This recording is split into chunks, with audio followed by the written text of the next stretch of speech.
And this is the Madras High Court, which has now asked the Tamil Nadu state government to form a special committee. This is to study the death certificates that were issued to families of COVID deceased. It comes in after a plea that was filed in the court seeking an effective policy here to identify the exact cause of death and to reflect that in the death certificates, terming this plea as an important one. The Madras High Court says COVID-linked fatalities have not been reported properly across the country. The court also adds that in certain quarters, unless a positive test report was issued in respect of the patient, the subsequent death would not be recorded as a COVID death. Tamil Nadu has now been asked to respond on this in the coming 14 days. Our correspondent Mughlan is getting us further inputs here. Mughlan, this is once again effectively indicating that the death cases under comorbidities need to be revisited, perhaps retermed as COVID-related deaths. A lot of that the state government needs to do now.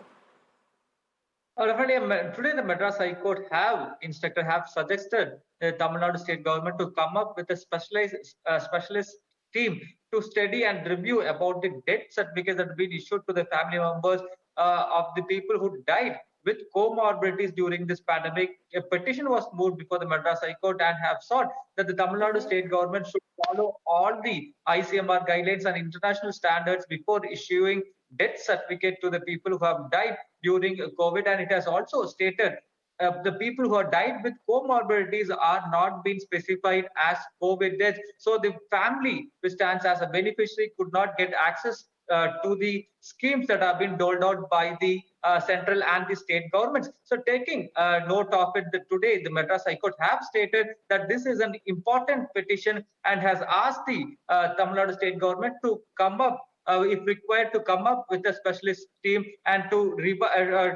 study about the deaths that have occurred during the pandemic and reissue or revise the death certificates issued to the family members if any of them have with comorbidity. So a very significant suggestion that is coming from the Madras High Court, and it has asked Tamil Nadu state government to respond within next 14 days. Okay, 14 days time for the state government to respond. While that is something that has just now started in the state of Tamil Nadu, Maharashtra seems to have already done it here. Mughlan, many thanks for getting us those details. We are now getting you updates that have come in from Maharashtra, where the state government has revisited their death toll figures already. There's a reconciliation to that has taken place. It has reconciled 1,552 COVID casualties today. This is the highest that we're looking at in a single day, and this has taken up the total death toll that Maharashtra has faced up to 1,03,000 COVID death cases here. Now, since this reconciliation process that started on 17th of May, the state has added over 11,600 COVID facilities in nearly 1 month. Over 8,000 deaths that were added in the last 16 days itself. This is a huge chunk that we're looking at now.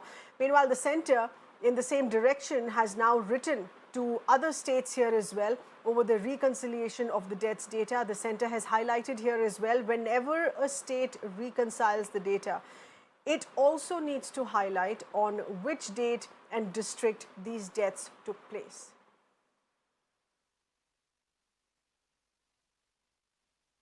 Our correspondent Ayushman is getting us further updates here on this. Ayushman, this is now an important step in the right direction as far as underreporting, or not necessarily underreporting, or mistakes perhaps that have been made in the midst of a crisis here, where death toll figures now need to be revisited by respective state governments.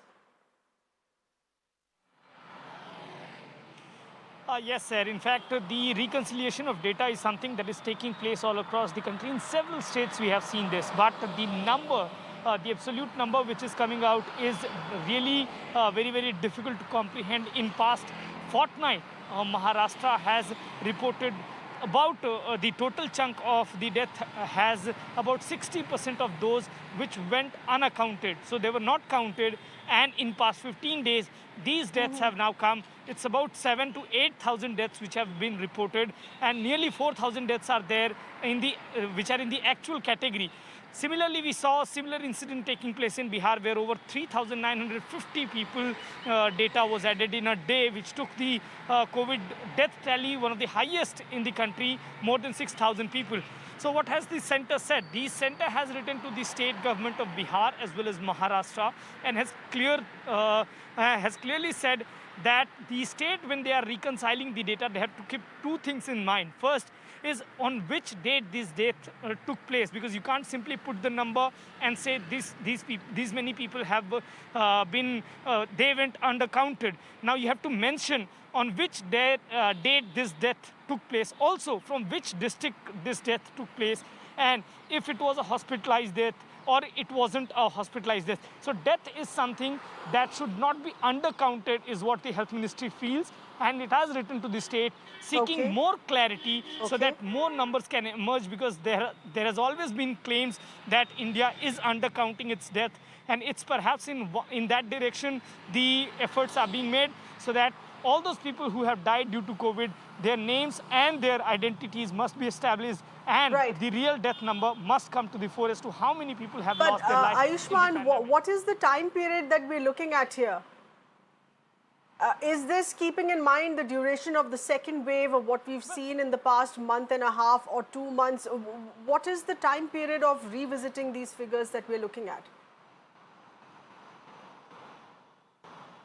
Well, mostly it is of the second surge, because if you see, sir, the numbers were low before the month of April beginning.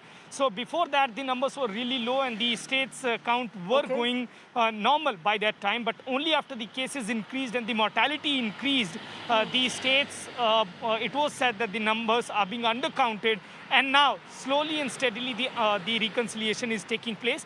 So now they have told, the center has told the states to put the death in date and district wise, so that one can know as to how which districts responded and what were the lacuna that were there on ground when these deaths were taking place, and what were the possible reason, whether it was late hospitalization or it was something else that led to the death.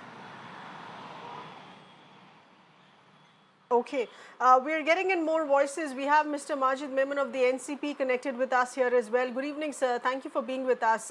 Your response to what we are seeing now with each respective states, and this is of course as per instruction that has come in from the center, from the Union Health Ministry here, and this is for all states across the board. We've gotten in those figures from Bihar yesterday. We've got these figures from the Maharashtra government today, and we're going to be getting in more figures. A revision, as we say, reconciliation of those figures from other states as well. Well, we welcome what Bihar has done and Maharashtra has followed. And I think every state, every part of this country must forthwith come out with the honest figures of casualties as far as COVID-19 is concerned during the past few months. We can just beginning day till date. Now, you see, India is a vast country and we have a population record. Since we have the record of living Indian citizens, we cannot just shut ourselves to the information with regard to the dead. There are death certificates issued for every Indian citizen who dies, whether it's a village, remote village or city, etc. Then there are registrations for that. Now, these death figures were being suppressed either advertently or inadvertently, because one wanted to, probably administration wanted to save itself from criticism. But then neither exaggerated figures nor suppressed figures would serve, you see, the needs of the hour. I think we must have the correct figures from. No, but Mr. Memon, would you say that these were intentionally suppressed figures while you would want to attack certain states for that? Did Maharashtra also do that? Because Maharashtra has also just added a huge, in the reconciliation figures that have come in, that's a huge chunk that has come in. Let me explain to you, if you give me just 1 minute more, that you see, it is not that whether Bihar government or Maharashtra government or any other government, it is not the general allegation that they have suppressed it deliberately. They may not be having exact figures. They may have to work a bit harder to know as to where the death. Now, for example, in Uttar Pradesh, we have been seeing how dead bodies are floating, they are thrown, they are buried in the bank, etc. Uttar Pradesh government, for that purpose, must come out with each and every dead person's record. Similarly, it is not necessary that every Right. state is suppressing it. Some states may not have taken pains to go deep into finding out, and of course, if at a later stage it surfaces, as in the case of Bihar or in Maharashtra, that well, the figures given earlier were So not are you true, saying the concern is that other states have suppressed it, Maharashtra hadn't, Maharashtra revisited those figures, but Mr. Memon, as per instruction of the central government, this goes across to all states. Even if you're raising a concern for Uttar Pradesh, it goes across to all states, and all states would be coming back with their reconciliation figures here. Let's get in Mr. Ram Kadam of the BJP connected with us here on this as well. Mr. Kadam, a sense that this is of course going to be fairly across the board for all states. This is now an instruction from the central government, not just for a Maharashtra or a Bihar. If there were questions raised about Uttar Pradesh or Gujarat in the past, this is an instruction meant for all those states as well. See, let me tell you, this is an extremely serious matter and exposes how this cunning Maharashtra government is only bothered about their image and headline management. And more than 7,535 deaths added during this last 15 days in reconciliation. And we have been saying it since the start that mortality rate in Maharashtra is being intentionally fudged to present, a very hunky-donkey picture. And so Maharashtra leads with the number of fatalities, and that is because of the incapability of this government. See, if the other states also doing the same, they are also fudging the data. We don't support that. But now there is a shameless attempt to cover up by these undeprecating deaths. I seriously appeal the Maharashtra government should not do this. All right, I'm afraid we'll have to leave it at that, but this is now going beyond just suppression or an innocent overlooking of numbers in the midst of the COVID second wave crisis here. But for now, of course, this is an equal instruction to all states across the board to be revisiting their death figures, a reconciliation of the COVID-19 figures, which would be coming in from all states across the board. I'm afraid we'll have to leave it at that.